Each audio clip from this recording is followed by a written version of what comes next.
Saint Michel, ange de la lumière.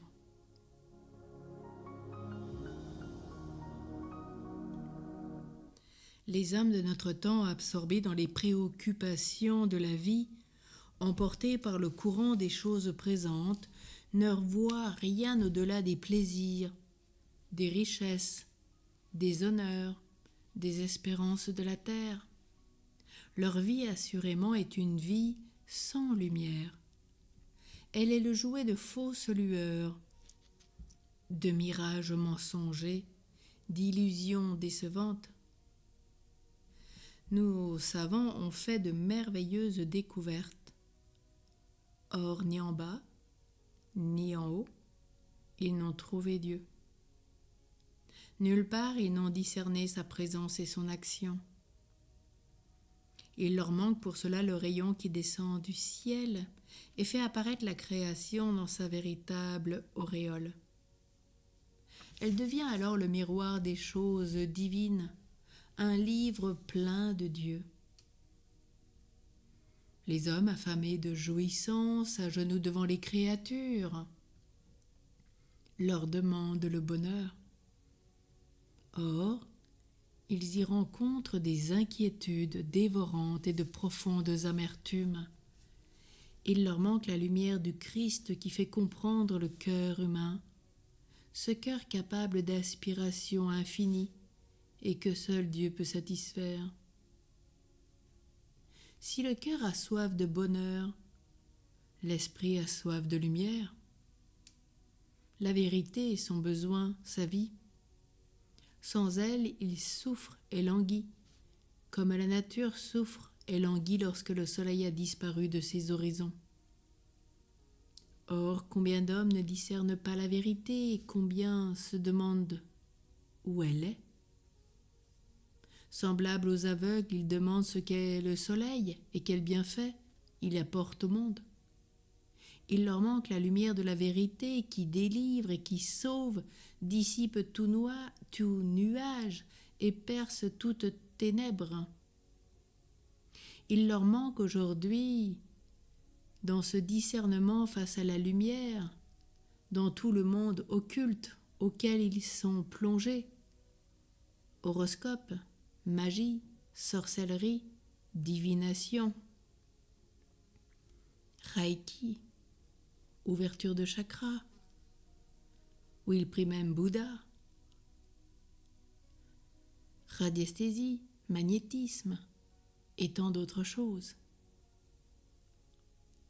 Oui, ils n'accueillent pas la lumière de la vérité qui vient les délivrer et sauver de toute force maléfique, de toute force maçonnique, de toute secte.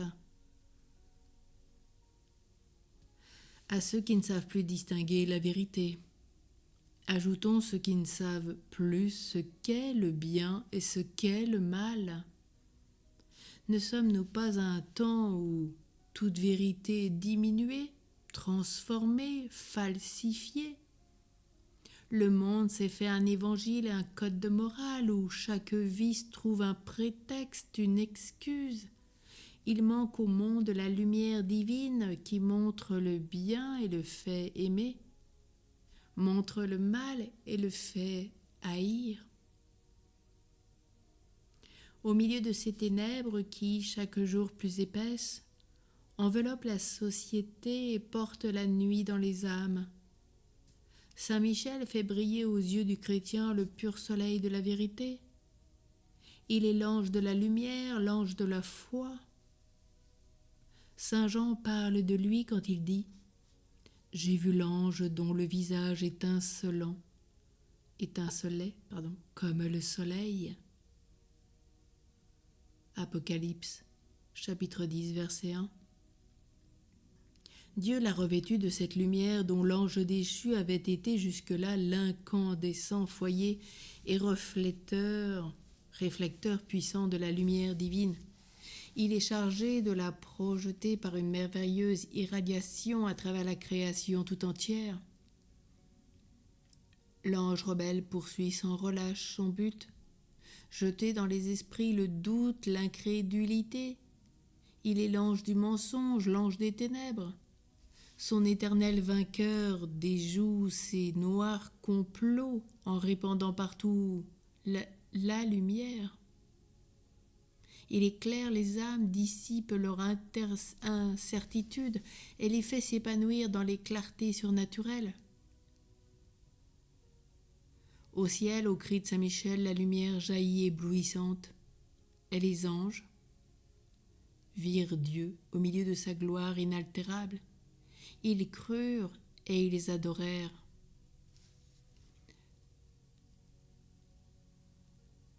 Dans la pratique de ce jour, gardons notre foi, sachons éviter tout ce qui pourrait obscurcir ce divin soleil de nos âmes, sachons discerner le bien, le mal, le vrai, le mensonge,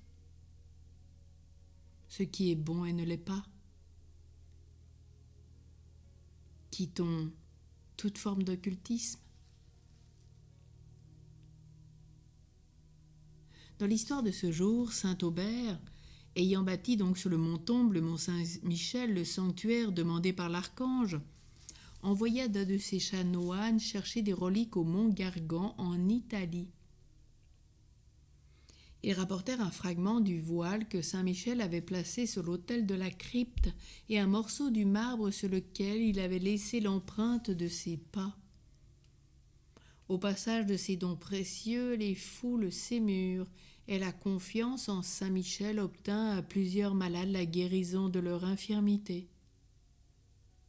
Entre autres merveilles, 12 aveugles recouvrèrent la vue. Un miracle éclatant s'opéra tout près du mont. Une pauvre femme du village d'Astériac suivait la procession, mais elle gémissait de ne rien voir. Or tout à coup ses yeux s'ouvrirent, étonnée de voir ainsi subitement et ravie de tout ce qui frappait ses regards, elle s'écria « Qu'il fait beau voir !»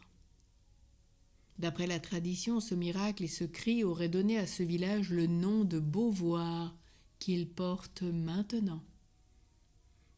Qu'il fait beau voir, c'est le cri du croyant qui illumine l'ange de la lumière.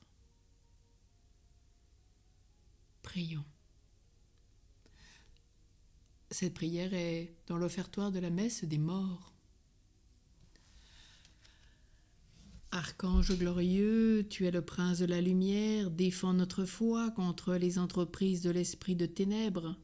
Éclaire-nous toujours afin que, marchant à la lueur de ce divin flambeau, nous ne perdions jamais de vue le maître qu'il nous faut servir, le chemin que nous avons à suivre et le bien que nous devons pratiquer. Ainsi, nous en avons l'espoir, nous mériterons d'être introduits par vous dans la céleste lumière. Qu'il en soit ainsi. Et toujours et encore, tous ensemble, prions ce petit exorcisme de Léon XIII, qui nous est bien utile en tout temps. Saint Michel Archange, défends-nous dans le combat. Sois notre secours contre la méchanceté, les embûches du démon. Nous le demandons en suppliant que Dieu lui commande. Et toi, chef de l'armée du ciel, par la force de Dieu, repousse en enfer Satan et les autres esprits mauvais qui rôdent dans le monde pour perdre les âmes. Amen. Saint Michel Archange, ta lumière éclaire-nous. Saint Michel Archange, tes ailes protège-nous. Saint Michel Archange, ton épée défends-nous de tout mal et du péché. Amen. À demain.